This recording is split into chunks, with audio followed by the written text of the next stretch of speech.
This video is about how to get to Panama Pacifico Airport by public transport, which is by bus from Albrook Transport Terminal. It's the national transport hub, which is next to Albrook Mall and Albrook Metro Station, Metro being the underground or subway system of Panama City. Now I'm going to take you through every single step and a few things to watch out for to not get caught out during the journey, so you can be completely confident of taking this bus journey if you've never done it before. But before I get into that, there are three critical things which, even if you don't watch the rest of the video, you need to definitely know. The first thing is that the bus drivers, about 40-50% of them, don't actually want to stop in Panama Pacifico, and they'll avoid it if possible. So at the start of the journey, once you leave Albrook Terminal and you're just about to go over the bridge, maybe when you're going over the bridge, but in that first section of the journey, at some point the bus driver may call out Howard, and they'll say it in a obviously Panamanian accent, which will be cutting off the end of the word. It might not even sound like the word Howard, but they'll call out something, and you need to respond to that by shouting out yes, or shouting out the name of the bus stop, because if you don't, the bus will take a shortcut and head to the final destination, Veracruz. And once you're there, you have the problem of getting back to Panama Pacifico. And even if the bus driver's really, really nice and understand there's been a mistake and a misunderstanding, they will have to complete their route, and then they'll probably go and get a snack or something that they need after driving all that time. And then they'll take just you in the bus back up to Panama Pacifico. And that'll take quite a long time if they do it. Otherwise, you're going to have to get a taxi from Veracruz. So you're going to be an hour late. The second thing is the actual space in the bus is very limited. I mean, if you're sat next to a large person and they've got the window seat, you'll be sort of a quarter off your bottom sat in the aisle. The main consideration is your baggage. There's nowhere to put it except under the seat in front or on your lap, or in the entrance as you board the bus, there's a step or two, and then just in that area there's a little bit of space that you can leave a standard cabin size bag, maybe two, but you're going to probably have to have a seat right there to keep them from sliding down the steps, especially if there's two. If there's one, you can just lay it flat on the floor and go to a seat further back. But in general, if you've got more than one suitcase, or you've got a large hold style suitcase, the bus might not be right for you, and you might be inconveniencing other people. And generally, the actual published rule is that you should not inconvenience others. It's just a common sense rule, really. So you can put, like say, one, maybe two cabin size bags, possibly one hold size bag. That's really going to be it, apart from rucksacks, backpacks, small bags that you can actually put on your lap or in front of you under the seat.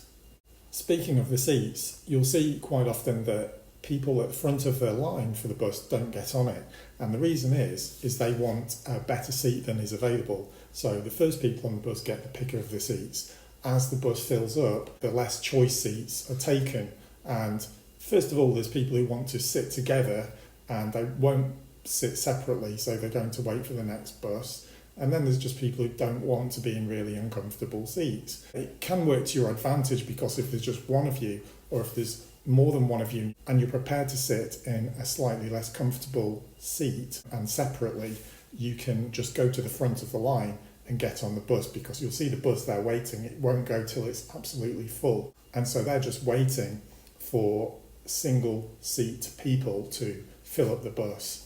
And the final and third critical point is super important. It's that the bus will not stop at Panama Pacifico Airport. The bus stop itself is about 5 minutes walk away from the airport.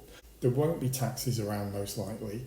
You're going to have to get there on foot with your baggage. And most of the way is paved with concrete blocks. But in between those blocks there can be bumps, and there are patches where there is no paved sidewalk. And if it's been raining, there'll be quite big puddles to navigate when you're crossing roads and going along the sidewalk area. So just bear in mind that if you've got a lot of weight to carry personally, it's not going to be that easy. You know what your own capabilities are. So just bear that in mind. It's not for everyone. The other options are Uber and a taxi. If you're getting those, you don't actually need to go to the Albrook transport terminal to get the fastest journey or the lowest price. In fact, if you take an Uber from any of the last 3 metro stops before Albrook, Santo Tomás, Loteria, Cinco de Mayo, an Uber from any of those 3, it will cost you less than an Uber from Albrook, just slightly less, like 30,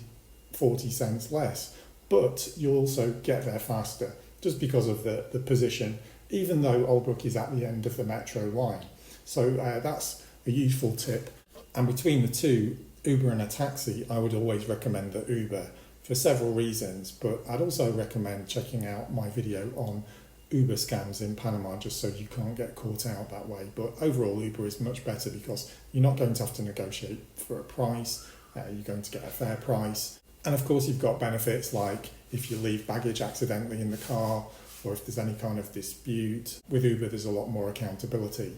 Occasionally as well with taxis, you get them stopping to pick up other people, which you need to say you don't want at the start of the journey, but it's just extra nonsense that you don't really want to have to deal with. With Uber, you just order it. It's a pretty good condition car. You can have seatbelts that are working that you can put on. It's just all round better than a taxi.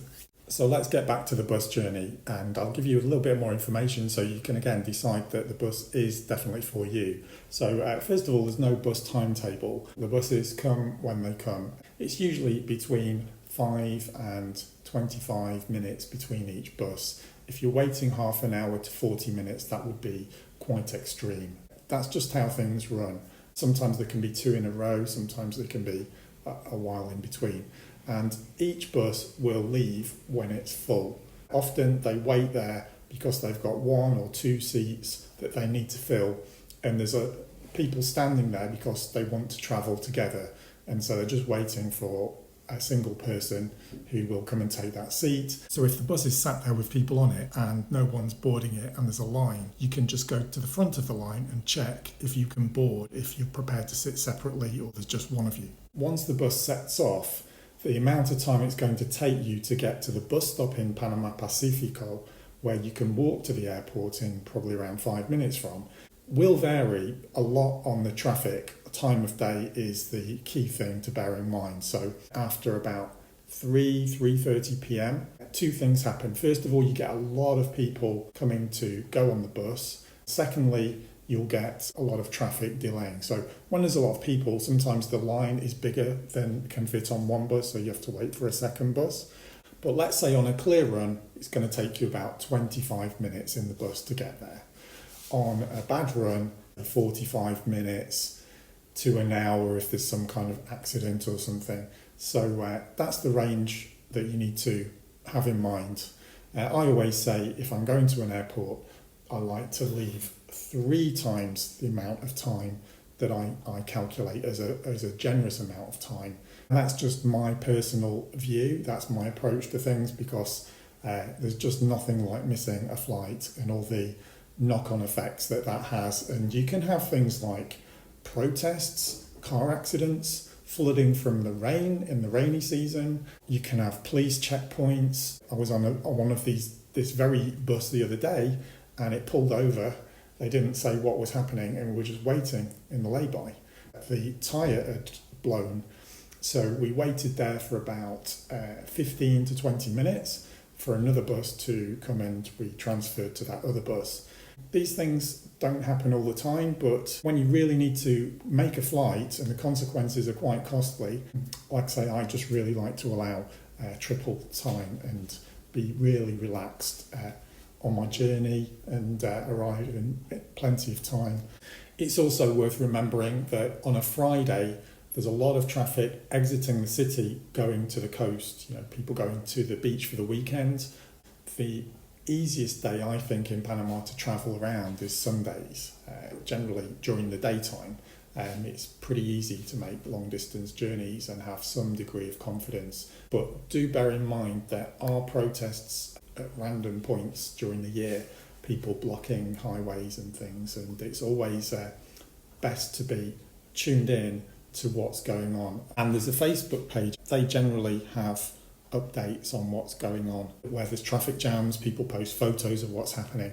So let's talk about how you actually find the bus in the bus station. So if you're arriving at the Albrook terminal by bus or car or taxi, you'll be arriving at the terminal itself. If you arrive by metro, you just go over the bridge and you'll arrive in the terminal. It's impossible to get lost when you exit the metro in Albrook. You just go up the escalator or up the elevator. And once you've walked across that bridge, across the highway, probably take about 2 minutes, you'll come to another escalator that goes down or elevator goes down, and then you are in the transport terminal.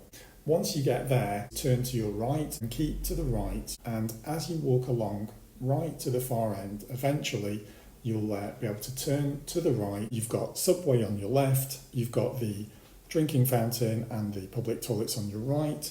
Keep going, and that's where you'll see the turnstiles. You'll see the bus there if it's actually there. There's a charge to get through the turnstiles of 10 cents.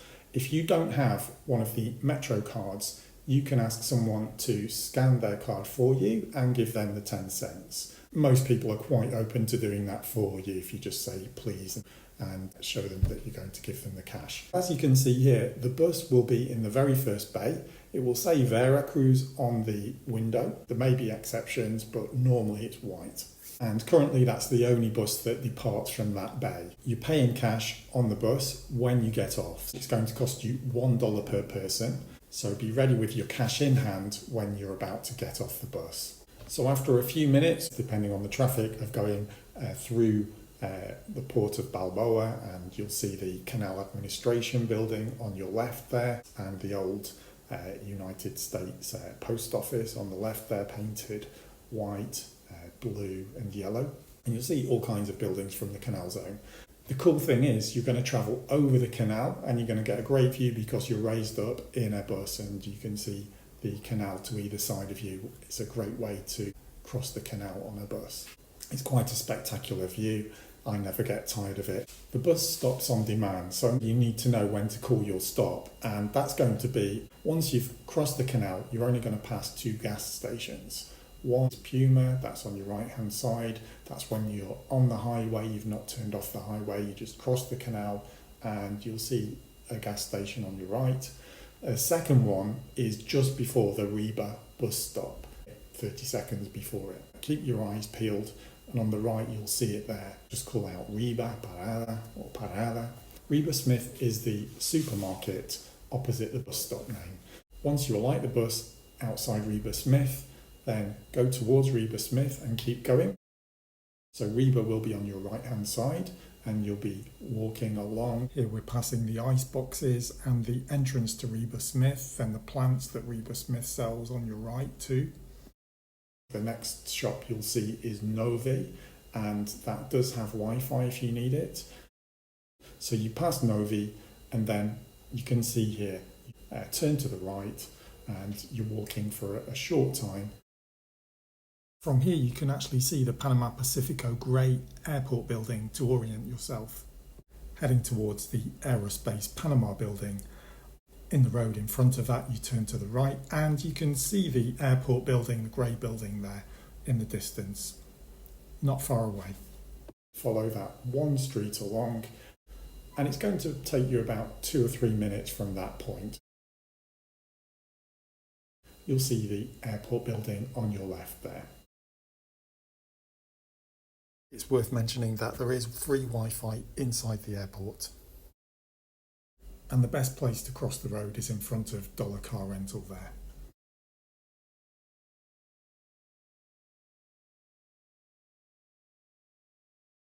And here you are, welcome to Panama Pacifico Airport. To the left there's toilets, and to the right there's a seated waiting area. There's also a free phone charging hub next to the vending machine. Thanks for watching, and please click subscribe because there's a lot more I can share with you about discovering Panama.